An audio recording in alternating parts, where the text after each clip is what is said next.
해당되는 시편이 5권으로 이렇게 묶여져 있는데 그 중에 4번째에 해당되는 첫 번째 책이기도 합니다.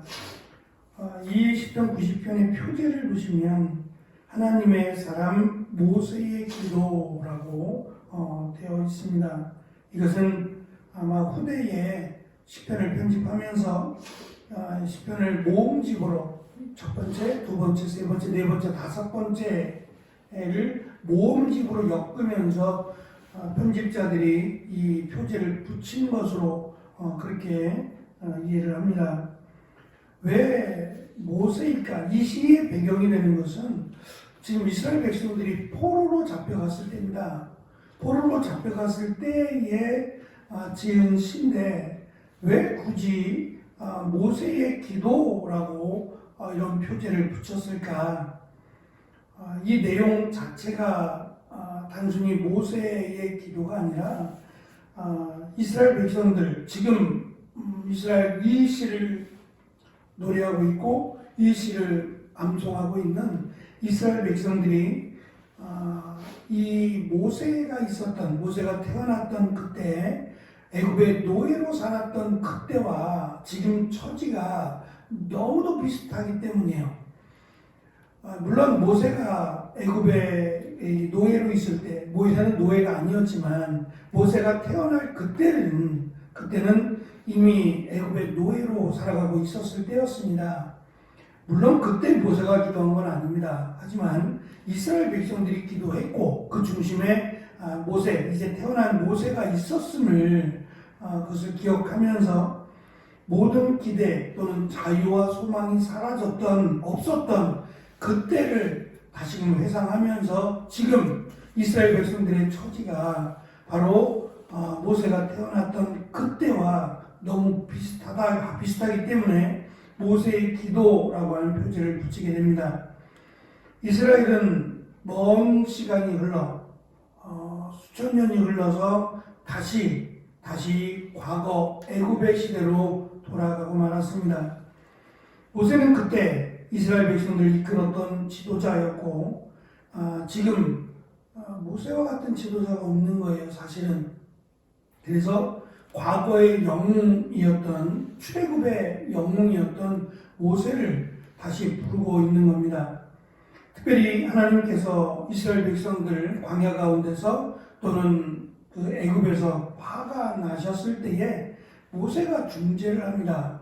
100번에 걸쳐서 모세가 이스라엘 백성과 하나님 사이에서 중재를 기도함으로 하나님께서 모세의 기도를 들으시고 화를 누그러뜨리신 적이 있어요. 지금 이제 그것을 생각하고 하나님, 우리가 지금 이러한 상황이 된 것, 이것은 하나님께서 우리를 향한 하나님에 대한 심판임을 분명히 압니다. 그래서 7절부터 12절에서 시인은 이스라엘은 죄에 대한 대가로 하나님의 진노 아래에 있으며 그 진노하심이 언제 끝날까? 영원할 수 있다는 것에 대한 두려움이 있습니다.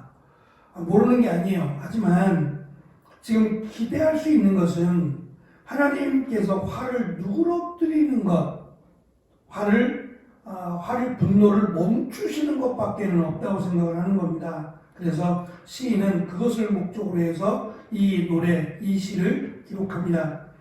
시인은 1절에서 하나님의 그 거처가 백성들의 거처가 하나님 안에 있고 모든 세대에 걸쳐서 그래왔다라고 고백합니다. 하지만 실제로 이스라엘 백성들은 지금 집이 없어요. 거처가 없고 흩어진 백성들에 불과합니다. 하지만 원래 자기들이 있어야 될 거처는 하나님 안에라고 설명을 하고 있는 겁니다. 3절부터 6절에서 시인은 인간의 덧없음과 짧은 인생을 강조하며 이렇게 짧은 인생조차 파악하지 못하는 그 어리석음을 하나님이 이해해달라고 하는 겁니다. 하나님이 분노하시는 것이 그만한 가치가 없다는 거예요. 어린아이를 놓고 어른들이 화내는 사람이 어디 있어요? 어린아이니까 그러려니 하고 넘어가 주는 거지. 어린아이의 이 과오나 잘못을 놓고 막 언제까지 화를 내겠냔 말이에요. 화를 내도 잠깐이지요. 마치 그렇게 이스라엘 백성들은 참으로 어리석어서 자신들의 시간도 계산하지 못하는 그런 나약하고 부족한 존재이니까 하나님의 분노가 합당하지만 그 분노를 이제 그만 거두어 주실 것을 요청하고 있습니다. 흥미로운 점은 12절에 보시면 우리에게 우리의 날 계수함을 가르치사 지혜로운 마음을 얻게 하소서라는 이런 표현을 하는데요. 이 말은 이스라엘 백성들이 해석하는 거예요. 뭐냐면 이스라엘 백성들이 출애굽기 32, 34장에 금송아지 사건이 나와요. 하나님께서 모세를 40일 동안 부르셨어요. 근데 이 40일을 이스라엘 백성들이 알고 있다는 거예요. 몰랐다는 게 아니라 40일을 알고 있다고 생각을 해요. 성경은 분명히 이것을 말씀하지 않아요. 성경은 이스라엘 백성들이 모세를 하나님이 부르셨을 때에 그 부르신 날수를 이스라엘 백성들이 알고 있었다 이런 표현은 없지만 처음에 하나님이 모세만 부른 게 아니라 지도자들도 함께 불렀고 또 여호수아도 그 자리에 있었거든요. 그리고 이제 하나님이 모세를 더 높이 부르시고 그들은 내려가게 되는데 그때 하나님이 이스라엘 백성들에게 40일 동안 모세가 나와 함께 있을 것을 말씀하셨다고 생각을 해요. 그런데 모세가 내려왔을 때 이미 그들은 왜 이렇게 안 내려오냐고 우리를 버린 거 아니냐고 이렇게 얘기를 하죠. 그리고 나서는 금송아지를 섬기고 하나님이 분노하셔요. 그때 모세가 이제 중재 기도를 하고 하나님이 마음이 누그러뜨리셨어요. 그때 하나님이 뭐라고 얘기하시냐면 너희는 가라는 거예요. 너희는 약속의 땅으로 가라. 그러나 나는 가지 않겠다. 라고 말씀하세요. 그러자 모세가 하나님이 안 가시면 우리는 가야 될 이유가 없습니다. 하나님이 안 가시는데 우리가 어떻게 갑니까? 라고 하며 하나님의 마음을 누그러뜨리고 하나님이 다시 가겠다라고 말씀하시거든요. 그리고 두 번째로 십계명을 주세요. 다시 돌판을 주실 때에 그때 출애굽기 34장에 보면 그때도 40일이 걸려요. 근데 그때는 이 두 번째 돌판을 받을 때에는 첫 번째 돌판을 받을 때와는 달리 죄를 짓지 않거든요. 그것은 이들의 해석에 의하면 이스라엘 백성들의 해석에 의하면 날수를 계산했다는 거예요. 40일을 계산했다는 거예요. 처음 40일은 계산하지 않아서 그들이 죄악을 짓고 금송아지를 섬겨서 하나님의 진노를 샀는데 두 번째 돌판을 받을 때는 날수를 셌다는 거예요. 며칠 남았다 이렇게 날수를 세는 바람에 그들이 죄를 짓지 않았다 이렇게 해석을 하는 거예요. 그러니 지금 이스라엘 백성들이 바벨론 포로로 돌아간 기간이 70년이거든요. 그 분명히 예레미야를 통해서 말씀하셨어요. 그리고 다니엘도 이스라엘 백성들에게 말을 하죠. 70년이라는 약속을 하셨다. 그러니 너희가 조금만 더 기다려라. 왜냐하면 지금 모세는 다니엘은 14세부터 시작해서 지금 나이가 80 정도 됐다면 얼추 6, 7년밖에 안 남은 거예요. 70년의 시간이.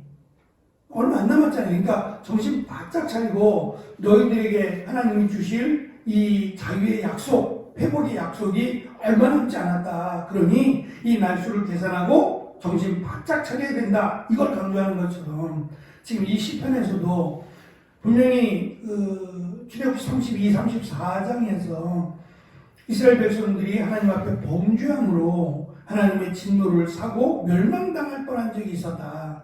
근데 그때가 날수를 계산하지 않아서 그랬다라고 하면서 날수를 계산하고 지금 이야기를 하고 있는 겁니다. 13절에 보면 시인은 하나님께서 백성들에게 돌아오사 하나님의 마음을 바꾸시라고 요청을 합니다. 이 요청이 바로 모세가 그 돌판을 두 개의 돌판 하나님의 약 10계명 돌판 두 개를 가지고 내려왔을 때에 이스라엘 백성들이 금송아지를 섬기고 있을 때에 하나님이 진노하시고 그들과 함께하지 않겠다라고 말씀하실 때에 모세가 했던 기도예요. 이렇게 기도합니다. 어찌하여 애굽 사람들이 이르기를 여호와가 자기의 백성을 산에서 죽이고 지면에서 진멸하려는 악한 의도로 인도에 내셨다고 말하게 하시려 하나이까. 주의 맹렬한 노를 바꾸시고 뜻을 바꾸셔서 주의 백성에게 이 화를 내리지 마옵소서라고 기도하거든요. 그리고 하나님이 이 기도를 들으시고 화를 누그러뜨리시며 알겠다.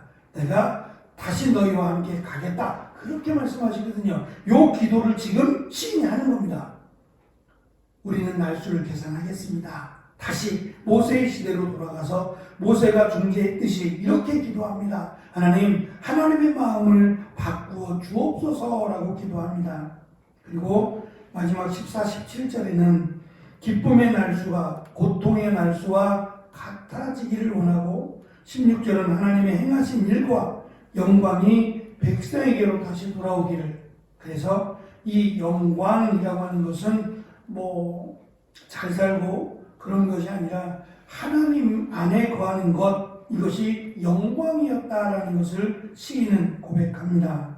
하나님의 노여움을 푸시고 백성들에게 이전의 영광, 하나님이 함께하여 주시고 인도해 주시는 영광 안에 거하기를 이 시편을 통해서 시인은 강조합니다. 어떻게 보면 저는 이스라엘 백성들의 지혜라고 생각하는데요. 절망에 빠져 있을 때에 그 절망이 마땅하다라고 여길 수 있어요. 하나님의 징계, 하나님의 분노하심으로 인한 마땅한 징계를 밟고 있는 거거든요. 근데 이스라엘 백성들은 하나님의 분노, 하나님의 진노로 인해서 어려움을 겪는 게 맞아요. 그럼에도 불구하고 이들이 지혜롭다라고 여기는 것은 이 진노가 마땅하지만 하나님이 마음을 바꾸시면, 하나님이 진노를 멈추시면 회복이 된다고 생각을 해요. 어찌 보면 이 자녀들을 키우는 부모의 입장에서 아이들을 이렇게 혼내다가도 아이들이 잘못했어요. 잘못해서 따끔하게 혼내고 있는데 아이들이 이렇게 혼을 당하면서도 이 아이를 키워보니까 이 두 녀석이 확실히 다른데, 주영이는 이게 혼내면 그 혼내는 거를 고스란히 받아들여요. 고스란히 받아들이는 입장이고, 성현이는 어떻게 하면 이 혼나는 것에서 벗어날까? 이 생각을 하는 것 같아요. 어떻게 하면 이 혼나는 것에서 벗어날까? 근데 얘는 매를 맞으면서도 애교를 떨어요. 매를 맞으면서도, 매를 맞는 게 마땅한데 이렇게 좀 천천히 때려주면 안 돼요? 좀 살살 때려주면 안 돼요? 주영이는 고스란히 맞아요. 그냥 맞는 게 당연하니까. 근데 소년이는 맞는 게 당연한데 조금 살살 때려주면 안 돼요? 이렇게 애교를 좀 떨어요. 그러니까 화가 났다가도 그 애교에 마음이 확 녹아버려요. 웃으면 안 되는데, 지금 타이밍이 웃으면 안 되는 타이밍인데 그거하고 비슷하다는 거예요. 맞는 게 맞아요. 매일 맞는 게 맞는데 어떻게 해서라도 하나님의 마음을 녹여야 돼요. 그게 답인 걸 아는 거예요. 그래서 이게 지혜구나라는 생각을 가져요. 아니, 우리가 매를 고스란히 맞는 들, 사실 그렇게 하는 것보다는 어차피 지금 부모와 자녀와의 관계잖아요. 사랑하는 부모가 혼내는 게 마땅하고 혼이 나야 돼요. 근데 그게 목적이 아니죠. 혼을 내는 게 목적이 아니에요.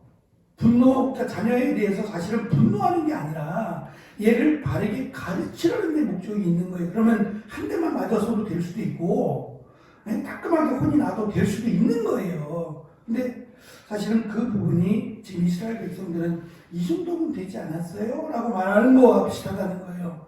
하나님, 이제 그만, 더 때리시면 맞아야죠. 하지만 하나님 이제 그만해 주시면 안 될까요? 라고 하는 그런 표현을 지금 하고 있다는 생각이 들어요.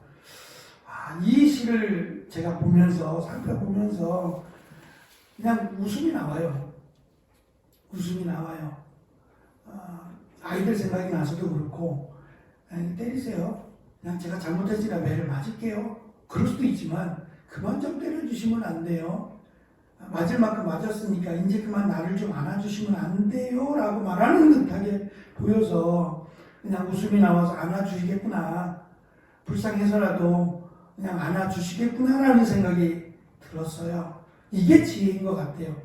우리가 잘못했어요. 그렇다고 해서 잘못했으니까 숨는 건 아니죠.